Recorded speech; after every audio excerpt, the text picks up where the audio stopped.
Hello students, स्वागत है आपका अपने चैनल टारगेट गुरुकुल पर। मैं आपकी एजुकेटर सिमरन।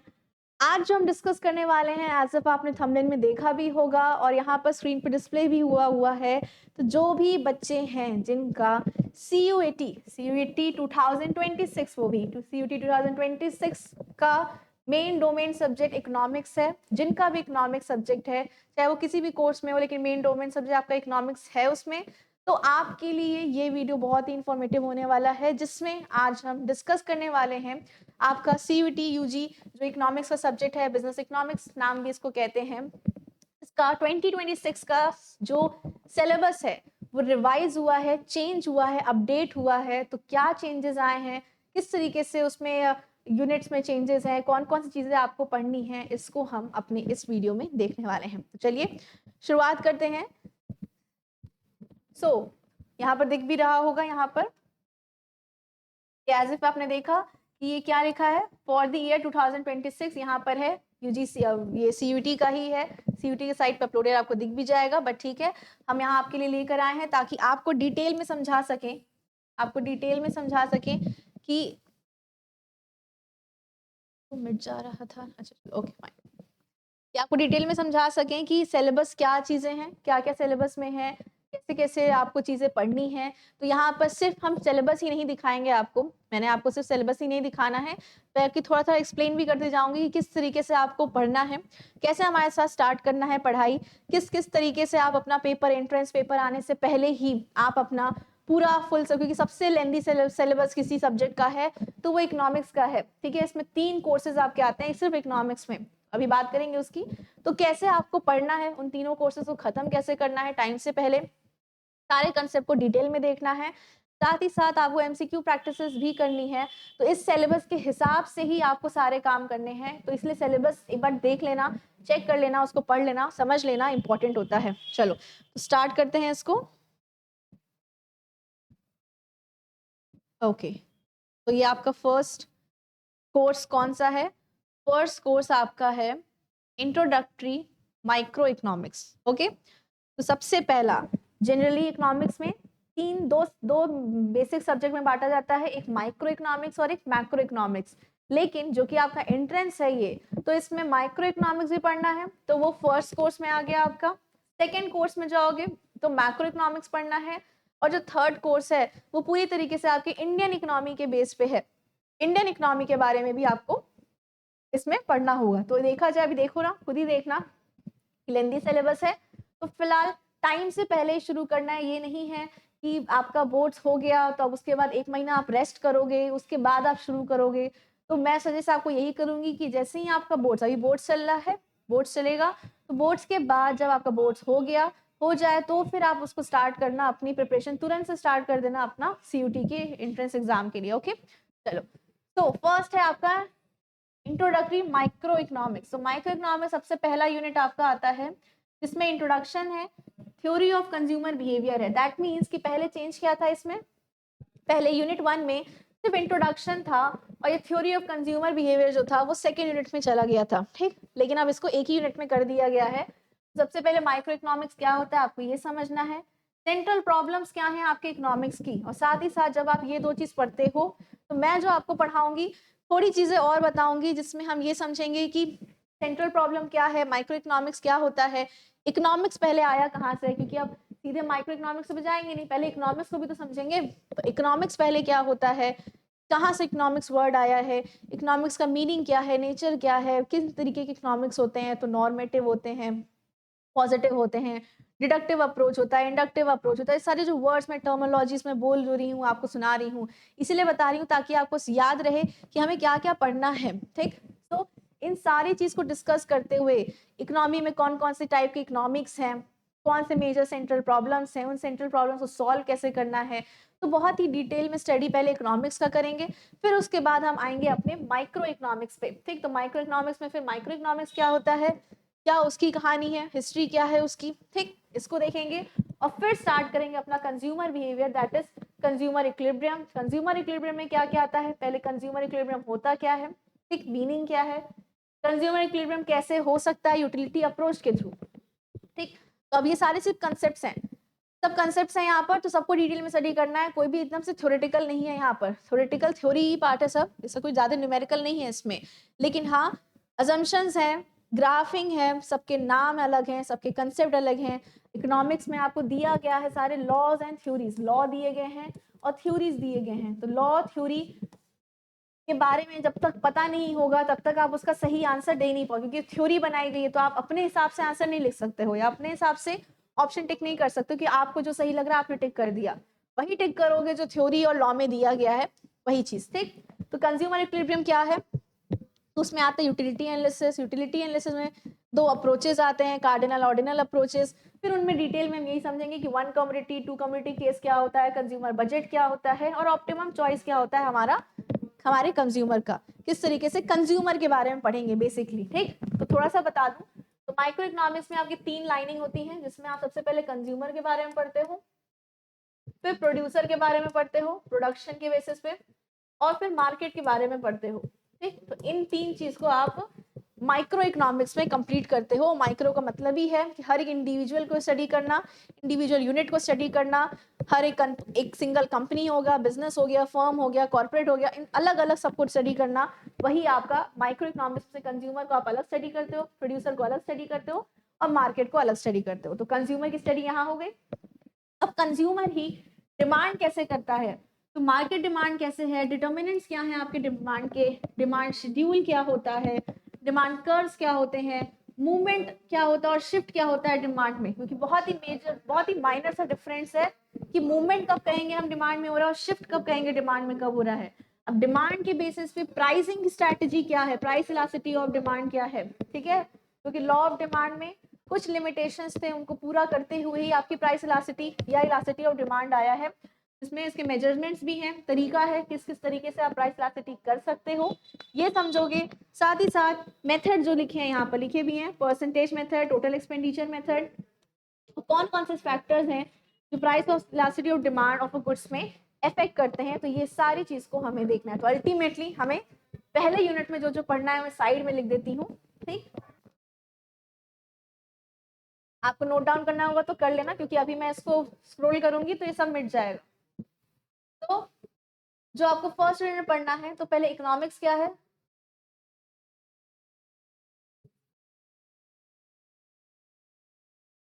पहले इकोनॉमिक्स क्या है आपको ये देखना है। ठीक, फिर माइक्रो इकोनॉमिक्स क्या है ये देखना है। ठीक है, फिर कंज्यूमर बिहेवियर क्या है, कंज्यूमर के वांट्स क्या होते हैं, डिजायर क्या होता है, नीड क्या होता है ये देखना है।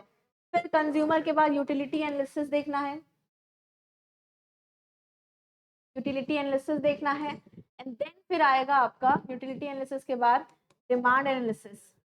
डिमांड एनालिसिस, डिमांड एनालिसिस में आपकी 2 चीज आते हैं, लॉ ऑफ डिमांड आता है और इलास्टिसिटी ऑफ डिमांड आता है। इतनी चीजें आपको किसमें पढ़नी है, सिर्फ यूनिट 1 में पढ़नी है। तो अभी ये बस यूनिट 1 का मैंने आपको बताया है, यूनिट 1 वो भी कोर्स 1 का, कोर्स 1 का यूनिट 1 बस। ठीक, चलो मैं इसको स्लाइड करने वाली तो मिटने वाला है ये। अब चले हम सेकेंड यूनिट पे, जिसमें आता है आपका क्या, प्रोड्यूसर।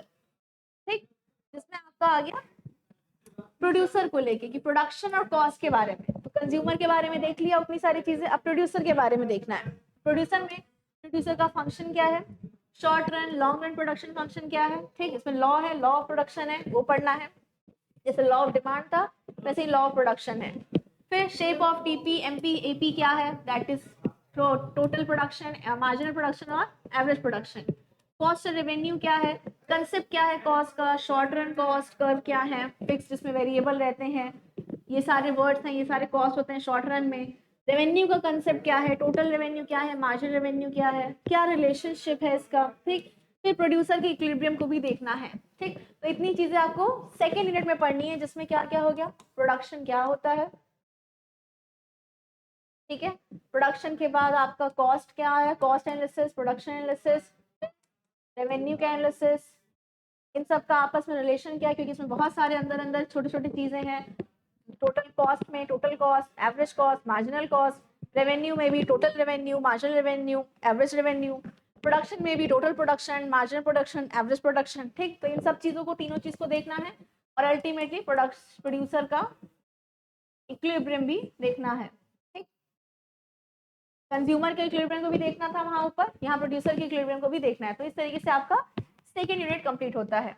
फिर जो थर्ड यूनिट है जिसमें पढ़ना है theory of firms under perfect competition, that is the third criteria which means market. तो इसका तीसरा क्राइटेरिया है जिसका मतलब होता है मार्केट। मार्केट के बारे में आपको देखना है। तो इसमें परफेक्ट कंपटीशन आता है, कैसे प्रॉफिट मैक्सिमाइज करेंगे, कैसे प्राइस डिटर्मिनेशन होगा परफेक्ट कंपटीशन में, इक्विलिब्रियम प्राइस क्या होता है, इफेक्ट क्या होता है डिमांड और सप्लाई का, ठीक। सप्लाई क्या होता है, अल्टीमेटली सप्लाई क्या होता है ये भी देखना है। तो मार्केट सप्लाई जिस तरीके से डिमांड था कि डिमांड की लाइन ये है, ये डीडी की डिमांड है कर्व में, तो सप्लाई की डिमांड क्या होती है, ऐसे होती है। तो ये क्यों ऐसे होती है और क्यों ये डाउनवर्ड स्लोपिंग डिमांड होता है, क्यों अपवर्ड स्लोपिंग सप्लाई होता है, तो वो आपको सप्लाई, मार्केट सप्लाई, कौन सा डिटर्मिनेंट है सप्लाई के, सप्लाई शेड्यूल क्या होता है, सप्लाई कर्व मूवमेंट क्या होते हैं, शिफ्ट क्या होता है, देखा जाए तो सेम होता है। बस डिमांड में जो कंसेप्ट पढ़ के आ रहे हो वही सेम कंसेप्ट आपको सप्लाई के हिसाब से पढ़ना है। तो वहां पे कंसेप्ट चेंज हो रहा है, चीजें वही सेम है। देखो सेम दिखेगा, determinants of supply, determinants of demand, supply schedule, demand schedule, supply movement कर, शिफ्ट का भी, तो वहां भी मूवमेंट और शिफ्ट था डिमांड का। प्राइस इलास्टिसिटी और सप्लाई क्या है, वहां पर प्राइस इलास्टिसिटी ऑफ डिमांड क्या था, कौन कौन से मेजर्स हैं इलास्टिसिटी ऑफ सप्लाई को मेजर करने का, और वहां डिमांड में भी था कि कौन कौन से मेजर्स हैं प्राइस इलास्टिसिटी ऑफ डिमांड को मेजर करने का, ठीक। सो ये भी चीज आपको किसमें पढ़नी है, इसमें पढ़नी है। यहाँ पर सिर्फ आपको लेकिन मार्केट में परफेक्ट कंपटीशन के बारे में ही पढ़ना है, वरना जब आप ग्रेजुएशन में जाओगे तो आपको वहां पर इम्परफेक्ट कंपटीशन जो है उनके बारे में भी देखना होता है, जिसमें क्या क्या आता है, मोनोपोलिस्टिक आता है, मोनोपोली आता है, तो वो सब वहां पर उस टाइम देखना होगा जब आप ग्रेजुएशन में जाओगे, ठीक। फिलहाल आपका एंट्रेंस है तो आपको सिर्फ मार्केट कंडीशन को समझना है, जिसके लिए परफेक्ट मार्केट का एक परफेक्ट मार्केट कंपटीशन का एक कंसेप्ट बनाया गया है, जिसमें परफेक्ट कंपटीशन क्या है, प्रॉफिट कैसे वो मैक्सिमाइज करता है और प्राइस कैसे डिटरमाइन करता है, इसके बारे में ही आपको देखना है सिर्फ। ओके, चलो, तो ये था आपका 3 यूनिट किसका, कोर्स 1 का, that is only micro economics का। कहानी अभी बहुत बाकी है। इसी में फिर 4th यूनिट आपका है, जिसमें चीजें हैं आपकी क्या है, मार्केट इक्विलिब्रियम के बारे में, क्योंकि ऐसे ही आपने यहाँ पर मैं बता देती हूँ, कहाँ बताऊँ, यहाँ बता देती हूँ। इस तरीके से आपने कंज्यूमर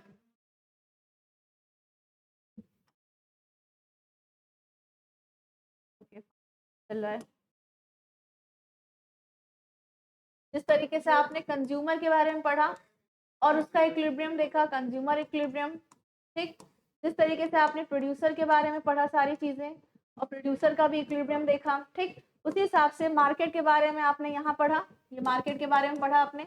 अब मार्केट इक्विलिब्रियम कैसे होता है इसके बारे में आपको इसी सब 4th वाले यूनिट में है कि मार्केट इक्विलिब्रियम क्या है, एक्सेस डिमांड क्या होता है, एक्सेस सप्लाई क्या होता है। एक तरीके से फाइनल कंक्लूजन देने का काम आपका 4th यूनिट में था, जिसमें आप एप्लीकेशन देखोगे कि प्राइस सीलिंग और प्राइस फ्लोरिंग क्या होता है, ठीक। किस तरीके से एक्सेस प्राइस सप्लाई और एक्सेस डिमांड को कंट्रोल किया जाता है। तो उन्हीं चीजों को यहाँ पर आप लास्टली कंक्लूजन देते हुए इन सब चीज को पढ़ोगे, ठीक। तो इस तरीके से आपका कोर्स 1 जो है वो यहाँ पर कंप्लीट होता है। अब शुरू होता है आपका कोर्स 2, ठीक। कोर्स 2 में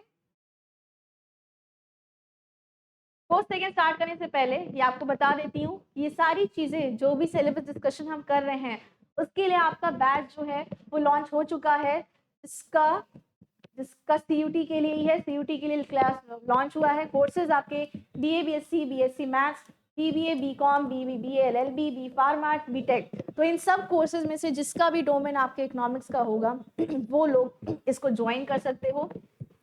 live classes, recorded lectures, class note, doubt session भी रहेगा, टेस्ट सीरीज और पीवाईक्यू मिलेगा, प्रॉपर गाइडेंस मिलेगा आपके पूरे एजुकेटर्स से, ठीक है। जितने भी जो भी सब्जेक्ट आप लोगे उनकी जो भी एजुकेटर्स हैं आपको आप जानते भी होगे, तो उन सब से आपको प्रॉपर गाइडेंस मिलेगा। ये सारी फैसिलिटी आपको दी जाएगी। आपका ऑफर जो है लिमिटेड है, तो जल्दी से जाके अपने आप को इनरोल करा लेना। ओके, तो वापस चलते हैं अब मैक्रो इकोनॉमिक्स पे, ठीक। तो मैक्रो इकोनॉमिक्स में जो आपका सबसे पहला चीज जो मैं बताना चाहती हूँ वो ये है कि आपने माइक्रो देख लिया, ठीक। अब माइक्रो के कुछ ड्रॉबैक्स थे। अब वो ड्रॉबैक्स क्या थे? कुछ कहानी थी, कुछ हिस्ट्री थी। उस हिस्ट्री के चलते ही इस मैक्रो इकोनॉमिक्स का जन्म हुआ, ठीक है। ये मैक्रो इकोनॉमिक्स का लाया गया, ऐसा नहीं कि पहले से एग्जिस्ट करता था, पहले सिर्फ माइक्रो इकोनॉमिक्स था, फिर मैक्रो इकोनॉमिक्स को लाया गया है, ठीक। किसने लाया है ये सारी बातें हम देखेंगे। कौन है फादर ऑफ इकोनॉमिक्स, कौन है फादर ऑफ माइक्रो इकोनॉमिक्स, कौन है फादर ऑफ मैक्रो इकोनॉमिक्स। लेकिन मैक्रो इकोनॉमिक्स से पढ़ते क्या है हम? अब मैक्रो इकोनॉमिक्स में जैसे मान लो माइक्रो में हम एक छोटा यूनिट पढ़ रहे थे, सिर्फ एक ट्री की बात कर रहे थे, ठीक। मैक्रो में हम पूरे फॉरेस्ट की बात कर रहे होते हैं, एक पूरा फॉरेस्ट, उसमें बहुत सारे पेड़ आ गए, ठीक है, पेड़ पौधे हर्ब शब सब आ गए, ओके। सो इसमें आप क्या पढ़ोगे? नेशनल इनकम के बारे में पढ़ोगे कि आपके पूरे नेशन की इनकम क्या है। आप पूरे नेशन, आप सिर्फ एक कंपनी की बात नहीं कर रहे हो, कंज्यूमर की बात नहीं कर रहे हो, एक मार्केट की बात नहीं कर रहे हो, आप पूरे नेशन की बात कर रहे हो। तो उसके बारे में आप सबसे पहला यूनिट जो है उसी के बारे में है कि नेशनल इनकम कैसे कंप्यूट करते हैं। तो स्टार्ट होता है आपके पहले टॉपिक से। पहले तो आप पढ़ोगे कि मैक्रो इकोनॉमिक्स क्या है, क्या हिस्ट्री है, मैक्रो इकोनॉमिक्स कहाँ से आया है, बेसिक कंसेप्ट कौन कौन से मैक्रो इकोनॉमिक्स में। तो सबसे बेसिक कंसेप्ट है सर्कुलर फ्लो ऑफ इनकम। कैसे आपका इनकम फ्लो होता है, सर्कुलर फ्लो हो रहा है इनकम का, ठीक। Method of calculating national income, इसमें दो मेथड आपके आते हैं, वैल्यू एडेड या प्रोडक्ट मेथड, एक्सपेंडिचर मेथड और इनकम में। तीन मेथड आपका नेशनल इनकम को कंप्यूट करने के लिए होता है। बहुत इंटरेस्टिंग वे में नेशनल इनकम समझाओगे, तो जो अभी तक डर भी लगता हो, कई लोग जानते भी होंगे नेशनल इनकम क्या है, कैसे उसमें क्या क्या चीजें हैं, तो पता होगा कितना टिपिकल सी चीज है उसमें। लेकिन हमारे साथ पढ़ के आप मेरे से पढ़ोगे तो वहां पर मैं इतनी ईजी वे में और एक ग्राफ में आपको समझा दूंगी कैसे आपको नेशनल इनकम याद रखना है, क्या उसका मेन कंसेप्ट है। वहां पढ़ के आप क्लियर कर लोगे नेशनल इनकम का क्या यूज है, क्या क्या चीजें हैं, कैसे मेथड्स को यूज करना है, ओके। फिर इसको पढ़ने के बाद आप aggregates related to national income निकालोगे, जैसे फैक्टर कॉस्ट क्या है, basic price, market price, GDP and welfare, ये सारी चीज क्या है जो आपके नेशनल इनकम में ही आती है। मेनली आपको यही चीज आता है, जीडीपी क्या है, एनपी क्या है, एनडीपी क्या है और एनएनपी क्या है। तो इन्हीं सब में मार्केट प्राइस किस में होता है, फैक्टर प्राइस किस में होता है, इन्हीं दोनों को हमें स्टडी करना है। और कैसे ये सब निकल के आ रहे हैं, कैसे इनका रिजल्ट आ रहा है, कैसे ये इनसे इससे जा रहा है, इससे इससे जा रहा है, इसको हम पढ़ेंगे अपने नेशनल इनकम में। तो फर्स्ट यूनिट जो है वो माइक्रो इकोनॉमिक्स कहाँ से आया, क्या बेसिक कंसेप्ट है और नेशनल इनकम क्या है, इसके बारे में देखना है। सेकेंड यूनिट जो है वो अब क्या है, ओवरऑल देखो यहाँ सब पूरे ओवरऑल इकोनॉमी की बात हो रही है, तो नेशनल इनकम पूरे इकोनॉमी के देख लिया, ओके। अब मनी एंड बैंकिंग कैसे काम करता है पूरी इकोनॉमी में, फंक्शन क्या है मनी का, सप्लाई क्या है मनी का, मनी क्रिएशन क्या होता है, मनी मल्टीप्लायर क्या होता है, इसके बारे में पढ़ेंगे। सेंट्रल बैंक क्या है, इसके फंक्शंस क्या हैं, that is reserve bank of India का क्या फंक्शन है, क्या क्या काम वो करता है, कैसे अपने पूरे सर्कुलेशन ऑफ मनी को कंट्रोल करता है, ठीक, बैंकिंग सिस्टम को कंट्रोल करता है, पूरी इकोनॉमी को कंट्रोल करके रखता है, इसके बारे में समझेंगे। पॉलिसी टूल्स कौन कौन से हैं मनी सप्लाई को कंट्रोल करने के लिए, तो वो सारा पढ़ेंगे। मेनली मॉनेटरी पॉलिसी और फिस्कल पॉलिसी, यही दो हैं। ये दो कैसे काम करते हैं इसके बारे में हम अपना यूनिट सेकेंड में देखेंगे। यूनिट थर्ड जो है जिसमें आता है determination of income and employment, ठीक। अब इनकम कैसे डिटरमाइन कर रहे हैं और एम्प्लॉयमेंट कैसे डिटरमाइन कर रहे हैं, इसके बारे में अपने थर्ड यूनिट में पढ़ेंगे, जिसमें पढ़ते हैं हम एग्रीगेट डिमांड क्या है, मतलब टोटल डिमांड क्या है और उसके कंपोनेंट्स क्या हैं। माइक्रो में क्या था, इंडिविजुअल डिमांड की बात की गई थी, लेकिन मैक्रो में आपके aggregate that is total demand की बात की जाएगी। डिटर्मिनेंट्स ऑफ इनकम कौन कौन से हैं, टू सेक्टर मॉडल में। प्रॉब्लम ऑफ एक्सेस डिमांड क्या है और डेफिसिट डिमांड क्या है, क्या प्रॉब्लम है कि एक्सेस डिमांड हो रहा है और डेफिसिट डिमांड हो रहा है। मेजर्स क्या है टू कंट्रोल देम, इनको कंट्रोल कैसे किया जा सकता है। गवर्नमेंट स्पेंडिंग कैसे चेंज की जा सकती है, टैक्सेस में क्या करना है, मनी सप्लाई कैसे ठीक करना है और मल्टीप्लायर मैकेनिज्म क्या है, इन चीज़ों के बारे में हमें यूनिट थर्ड में पढ़ना है, ओके। और लास्टली जो इस कोर्स में सेकेंड कोर्स में आपका यूनिट 4 आता है और यूनिट 5, 5 इसमें देखो ऊपर वाले में से 4 यूनिट था, ठीक, लेकिन माइक्रो इकोनॉमिक्स में आपके 5 यूनिट हैं। इसमें फोर्थ यूनिट बताता है आपको गवर्नमेंट बजट और इकोनॉमी के बारे में। गवर्नमेंट बजट क्या होता है, मीनिंग ऑब्जेक्टिव कंपोनेंट पढ़ना है। क्लासिफिकेशन क्या है रिसिप्ट का और एक्सपेंडिचर का, तो रेवेन्यू रिसिप्ट क्या है, कैपिटल रिसिप्ट क्या है, रेवेन्यू एक्सपेंडिचर क्या है, कैपिटल एक्सपेंडिचर क्या है, ये पढ़ना है। बैलेंस क्या होता है, सरप्लस क्या होता है, डेफिसिट बजटिंग क्या होता है, गवर्नमेंट डेफिसिट का मेजर्स कौन कौन से हैं, इनके बारे में आपको फोर्थ यूनिट में पढ़ना है। और लास्टली जो फिफ्थ यूनिट है वो ओपन इकोनॉमी मैक्रो इकोनॉमिक्स है, जिसमें बैलेंस ऑफ पेमेंट क्या, ओपन इकोनॉमी मतलब होल वाइड। अभी तक कहाँ तक पढ़ रहे थे, यहाँ तक अपने नेशन में थे, अपने देश में ही थे, यहाँ तक अपने देश में ही थे। ठीक, इस देश में रह के आपने पहले मैक्रो इकोनॉमिक्स क्या होता है ये देखा, इस देश में रह के आपने मैक्रो इकोनॉमिक्स क्या है ये देखा। ठीक है, मैक्रो इकोनॉमिक्स क्या देखा, फिर नेशनल इनकम कैसे निकालेंगे अपने इंडिया का, अपने नेशन का, मनी और बैंकिंग कैसे हम करेंगे वो देखा, और ये एम्प्लॉयमेंट और इनकम के बारे में देखा, और लास्टली गवर्नमेंट बजट के बारे में देख लिया। तो अभी तक तो नेशन में ही थे, नेशन के अंदर ही थे, लेकिन आपका जो फिफ्थ यूनिट जाता है वो फिफ्थ यूनिट आपके नेशन के बाहर का जा रहा है। दैट मीन्स या बैलेंस ऑफ पेमेंट क्या है, दैट मीन्स जो इम्पोर्ट और एक्सपोर्ट आप कर रहे हो उसको कैसे कर सकते हो, उसमें कौन कौन से कंपोनेंट्स होते हैं। बैलेंस ऑफ पेमेंट जो सरप्लस और डेफिसिट हो रहा है उसको कैसे आप मैनेज कर सकते हो। फॉरेन एक्सचेंज रेट है, जिसमें जिस रेट से डॉलर है, dollar is equal to rupees, कितना डॉलर रुपीज कितना रुपीज है, तो इस फॉरेन एक्सचेंज रेट को फिक्स होते हैं, फ्लेक्सिबल रेट्स होते हैं, इनको कैसे मैनेज करना है, मेरिट डीमेरिट क्या है इसके, इनके बारे में देखना है। साथ ही साथ डिटर्मिनेंट्स कौन कौन से हैं एक्सचेंज रेट के, और फ्लोटिंग कैसे मैनेज कर सकते हैं, ठीक, उसके बारे में भी आपको समझना है अपने फिफ्थ यूनिट में। तो आप देख के समझ पा रहे होगे कि कितना लेंदी आपका सिलेबस है। तो अगर आप अपने बोर्ड्स के बाद आराम कर रहे होगे तो फिर चीज़ें कंप्लीट नहीं हो पाएंगी, और फिर लास्ट मोमेंट में वही होता है कि इंसान पैनिक करता है या जल्दी जल्दी सब पढ़ने के चक्कर में कुछ नहीं पढ़ पाता है। तो इसलिए सजेशन रहेगा कि टाइम से पहले शुरू करना और पढ़ाई स्टार्ट कर देना। ओके, चलो। सो अब ये था 2 कोर्स का एंड। तीसरा कोर्स आपका शुरू होता है, का नाम है इंडियन इकोनॉमी। थर्ड कोर्स जो है आपका नाम है इंडियन इकोनॉमी डेवलपमेंट। अब पूरे इंडियन इकोनॉमी की बात कर रहे हैं। अभी तक हम किसकी बात कर रहे थे, एक इंडिविजुअल यूनिट की बात कर रहे थे माइक्रो में, और सबकी टोटल एड ऑन करके बात कर रहे थे मैक्रो में।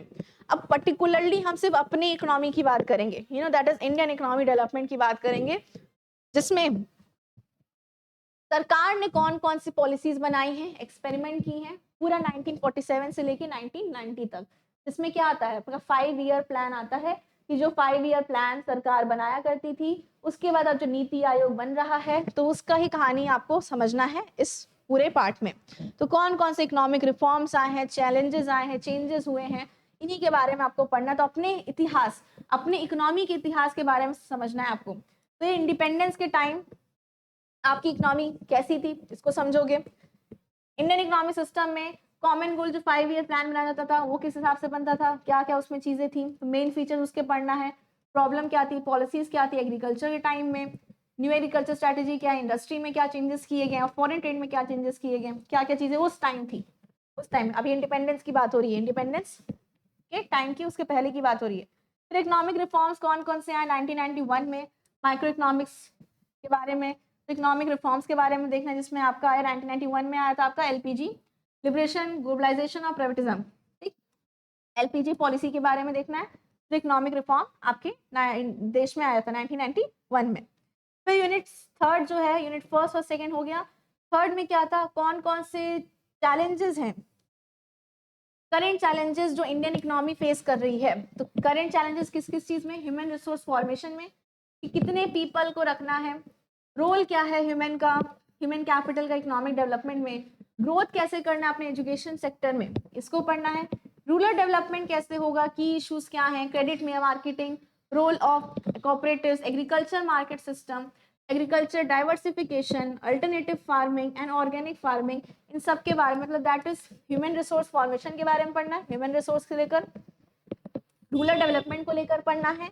साथ ही साथ एम्प्लॉयमेंट को भी देखना है, ग्रोथ चैलेंजेस कौन कौन से हैं, वर्कफोर्स के, वर्कफोर्स मतलब जो लोग काम कर रहे हैं, कितने लोग एम्प्लॉयड है, कितने लोग अनएम्प्लॉयड है, क्यों अनएम्प्लॉयड है, क्या प्रॉब्लम है फॉर्मल सेक्टर इनफॉर्मल सेक्टर में, प्रॉब्लम्स पॉलिसीज कौन कौन सी बनाई गई हैं, प्रॉब्लम्स को देखते हुए कौन कौन सी पॉलिसीज बनाई गई हैं, इनको देखना है। और लास्टली इसमें जो एनवायरमेंटल और सस्टेनेबिलिटी डेवलपमेंट, जो कि आज का लेटेस्ट क्या कहते हैं, लेटेस्ट सिनेरियो है, लेटेस्ट ट्रेंड चल रहा है, ये हर चीज़ों को सस्टेनेबल बनाने की कोशिश की जा रही है, जो कि आपके इन्वायरमेंट के लिए फ्रेंडली हो, जो इन इको फ्रेंडली चीज़ें हैं, जिसमें आपका इन्वायरमेंट कहीं से हार्म ना करे।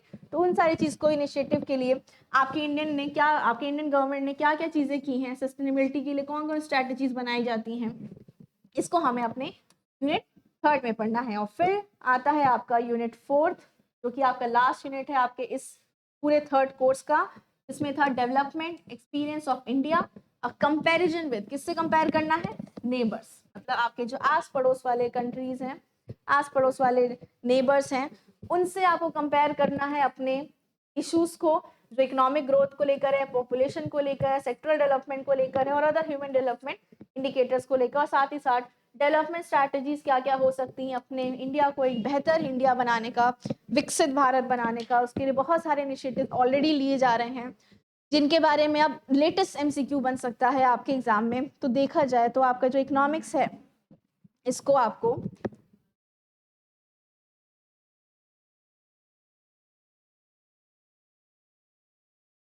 आपका जो इकोनॉमिक्स है, ठीक, या बिजनेस इकोनॉमिक्स बोलूं, ठीक है। बच्चे बहुत कंफ्यूज होते हो कि मैम बिजनेस इकोनॉमिक्स और इकोनॉमिक्स में क्या कोई फर्क है, तो नहीं, कोई ज्यादा फर्क नहीं है, सिलेबस कंटेंट सेम ही होता है। तो उसमें आपको क्या क्या पढ़ना है, माइक्रो इकोनॉमिक्स के बारे में पढ़ना है, तो जितने भी कंसेप्ट थे, जो भी चीजें थी, जिसको मैंने सिलेबस में डिस्कस कर लिया। मैक्रो इकोनॉमिक्स के बारे में पढ़ना है। फिर लास्टली आपका इंडियन इकोनॉमी के बारे में पढ़ना है। Indian economy post independence, independence और प्री इंडिपेंडेंस क्या है, तो इसके बारे में पढ़ना। इंडियन इकोनॉमी को देखा जाए तो एक प्री इंडिपेंडेंस, इंडिपेंडेंस के पहले क्या था, इसके बारे में देखना है। इंडिपेंडेंस के दौरान क्या चीज़ चला है, उसके बारे में देखना है। और पोस्ट इंडिपेंडेंस दैट इज अब क्या क्या चीज़ें हो रही हैं, उनके बारे में देखना है। तो इन 3 क्राइटेरिया आपके इंडियन इकोनॉमी में किया गया है। माइक्रो इकोनॉमिक्स में मेजर जो मुझे याद आ रहा है, नेशनल इनकम के बारे में, बैंकिंग के बारे में, मनी एंड बैंकिंग, फिर गवर्नमेंट बजट के बारे में, फिर बैलेंस ऑफ पेमेंट के बारे में और फॉरेन एक्सचेंज रेट के बारे में। ये मेजरली इतनी चीज़ों को आपको मैक्रो में पढ़ना है। मैक्रो क्या होता है तो पढ़ोगे, उसके अंदर ये सारी चीज़ें। और माइक्रो में आपको कंज्यूमर के बारे में, कंज्यूमर के डिमांड के बारे में, उसके इक्विलिब्रियम के बारे में, साथ ही साथ प्रोड्यूसर के बारे में। ये तो शॉर्ट में मैं बता रही हूँ कि जो चीज़ें पढ़नी है, इसमें बहुत सारी अंदर चीज़ें डिटेल में हैं, ठीक है। प्रोड्यूसर के बारे में, और लास्टली प्रोड्यूसर का इक्विलिब्रियम भी, जिस तरीके से कंज्यूमर का इक्विलिब्रियम था, ठीक। और लास्टली आपके मार्केट के बारे में, इनके बारे में, और मार्केट के इक्विलिब्रियम के बारे में। इतनी चीज़ें आपको पूरे इकोनॉमिक्स में पढ़नी है। तो it's a lengthy syllabus, syllabus lengthy है, कंसेप्ट इंटरेस्टिंग से, आपको पढ़ने में मज़ा आएगा अगर आप मन से पढ़ते हो। और मेरा सजेशन रहेगा, जब भी आप पढ़ो, जो भी आपको पढ़ाया जाए, जब भी आप अपना लेक्चर स्टार्ट कर दो फर्स्ट लेक्चर से, तो आप अपने खुद की एक रजिस्टर बना लेना। उस रजिस्टर में जो भी चीज़ें पढ़ाई जा रही हैं उसको नोट डाउन करते रहना, ताकि जब हम एमसीक्यू प्रैक्टिस करेंगे तो उसी नोट से, जो मैं आपको पढ़ाई रहूँगी, उसी नोट को जब अपने स्टाइल में, अपने तरीके से, क्योंकि सब चीज़ को दोबारा से एक बार और पढ़ना मुश्किल होता है जब चीज़ें लेंदी दी रहती हैं, ठीक। लेकिन अगर आपके राइटिंग में, आपके हैंड राइटिंग में, हैंड रिटन में आप अपना नोट्स बनाए रखोगे, तो चीज़ें आपको समझने में बेटर रहेगा और आसान लगेगा इन कंपेरेटिव टू किसी और का नोट्स पढ़ना, ठीक। अपनी लिखी हुई चीज़ ज़्यादा समझ में आती है। तो खुद से उसको, जो मैं पढ़ाऊंगी उसको वापस से अपने कॉपी में जो जो मेजर चीज़ें हैं, जो इन्फॉर्मेशन जो भी दे रही होंगी, सारी ही मेजर चीज़ें होंगी, कुछ फालतू चीज़ें नहीं रहेंगी। सब चीज़ को समझाने में जो जो कंसेप्ट चाहिए, एक्चुअली में जितने कंटेंट की ज़रूरत है उतना ही कंटेंट यूज़ करूँगी। लेकिन सारा पीपीटी तो आपको दिया ही जाएगा, पीपीटी को इकट्ठा रखना डिजिटल फॉर्म में थोड़ा मुश्किल रहेगा। इसके अच्छा आप अपना रजिस्टर बनाना और उसको टाइम टू टाइम, जैसे पढ़ के जाओगे वैसे लिखते हुए जाना। तो लिखते हुए रहोगे तो आपको हेडेक भी नहीं लगेगा, चीज़ें लिखी भी लिख भी जाएगी। और जब रिवीजन का टाइम आएगा, जब हम एमसीक्यू सॉल्विंग करेंगे, तो वहाँ पर आप एक बार में सारी चीज़ों को रिवाइज भी कर लोगे और एमसीक्यू का आंसर भी पता हो सकता है कि स्टार्टिंग में ना दे पाओ। तो नोट्स को देखते हुए भी अगर दोगे तो एक बार आदत बन जाएगी, वापस चीज़ें रिवाइज हो जाएंगी, तो पेपर के टाइम में फिर दिक्कत नहीं होगी, ठीक। चलो, इसी सजेशन के साथ मिलूंगी अपने इस सेशन में, जिसमें हम पढ़ेंगे इकोनॉमिक्स। मेरे साथ ही पढ़ोगे इकोनॉमिक्स, तो अच्छा लगेगा, मज़ा आएगा पढ़ने में। तो मिलते हैं अपने क्लासेस में, जिसमें आपको कुछ रिकॉर्डेड मिलेंगे, कुछ लाइव सेशंस रहेंगे। सो इसी के साथ एंड करती हूँ। आई होप समझ में आ गया है। और जो भी बच्चे हैं जो अभी भी व्हाट्सएप ग्रुप में ज्वाइन नहीं किए हो, डिस्क्रिप्शन बॉक्स में आपका ये लिंक दिया होगा, अटैच होगा, जाके उसमें ज्वाइन कर लो, ताकि जितने भी इंफॉर्मेशन वाली क्वेरी जो भी आपकी होगी, कुछ इंपॉर्टेंट इंफॉर्मेशन आपको जो टीम को प्रोवाइड करना होगा अकॉर्डिंग टू SUT एग्जाम, तो वो सारी चीज़ आपको अवेलेबल हो जाएगी। चलो, इसी के साथ एंड करती हूँ क्लास को। Thank you so much, take care.